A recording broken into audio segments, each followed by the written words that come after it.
told you to get 2 videos. So our special guest couldn't be here because she's feeling a little sick.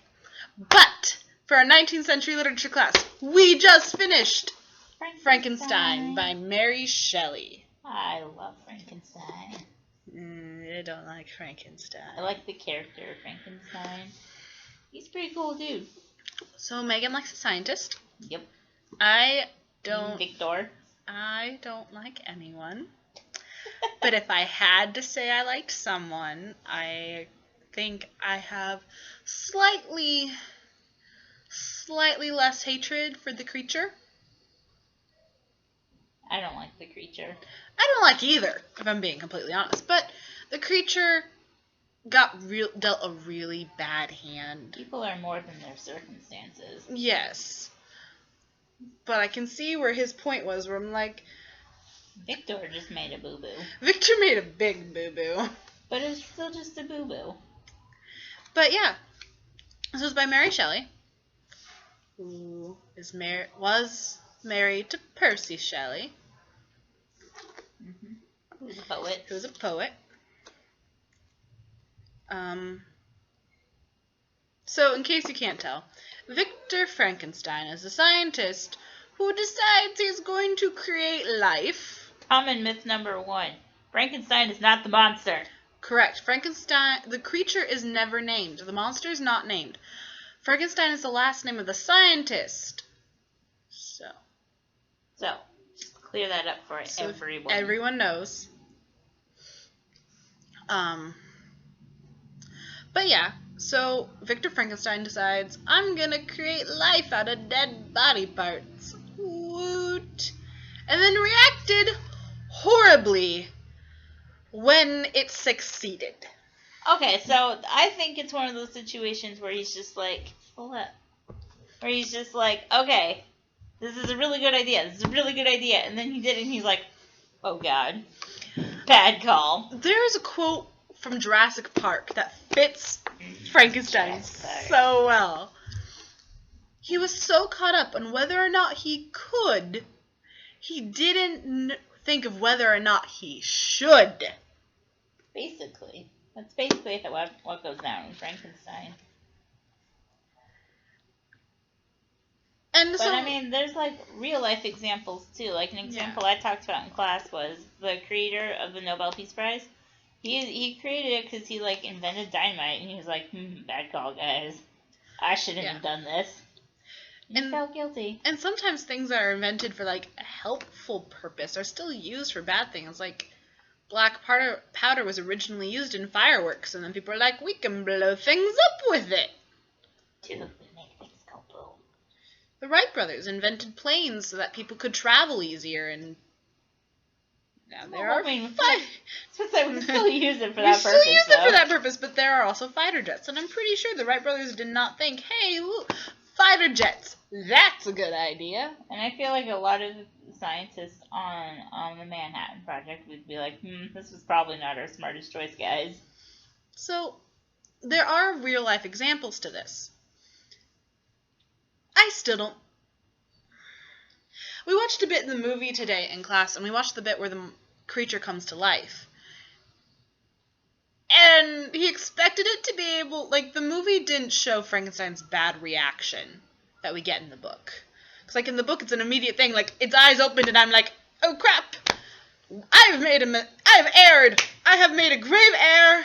This is not a thing! In the movie, he tries to help the creature walk. It's 2 minutes old. It's not going to know how to walk. But it's also an adult. Yes, but it was a dead adult. And so, in its new life, it's 2 minutes old. And he's like, you must walk. And it doesn't walk. And then he thinks he killed it. So he's like, it's pitiful and it's dead. I must destroy my research. And can't destroy it right then and there. I'm going to destroy it tomorrow. Which was the main complaint for, like, at least one of the kids in our class. Could just throw it on the fire then, could ya? It's too easy. You have to wait till tomorrow's. Plot loses a little something if Frankenstein destroys the monster then and there.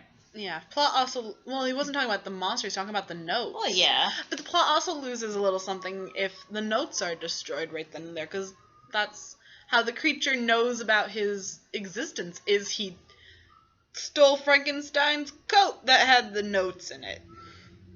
Yeah. And figures out how to read them, and is like, oh, okay.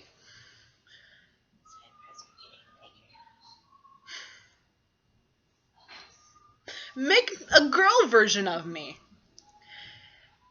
There was a pause there. I'm sorry for it. My co-host grumbled. I'm working on some beautiful pictures right now. They are quite lovely. Do you want to show our viewers? Of course I do. See? They're beautiful. I'm working on making the whole flipping through her. Okay. So, and then, some stuff goes down. The monster kind of loses a little in my sight, because he's not very helpful to his cause. No. Frankenstein's mopey and cryy, and doesn't really help his cause.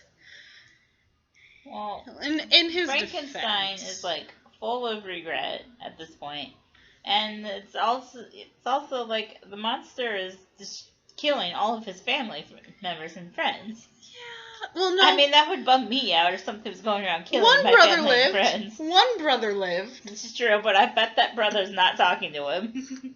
That brother was like, "I'm done with this. I'm done I'm with done you, with buddy. you. I'm done with everything you're doing." I mean, so I can understand why he's a little bummed, but still. I think Iron Man's arms might be too short. That might be a problem. Anyway, but yeah, I don't really like anyone in this book.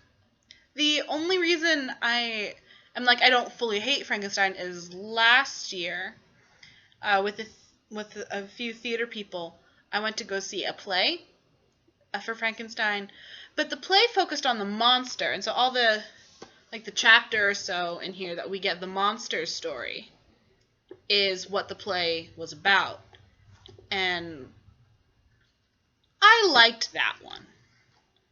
I still didn't, because it was like the play started, and I'm like, oh, look at the little baby, because the actor playing the creature had watched his children learn how to walk, and that's how he was playing the creature at the beginning, was him figuring out how things work. And it was so cute. And then the monster started killing things. And then the monster started killing things. I'm like, oh no, sweetie, no, aw, darn it. But yeah, this was my third time reading Frankenstein.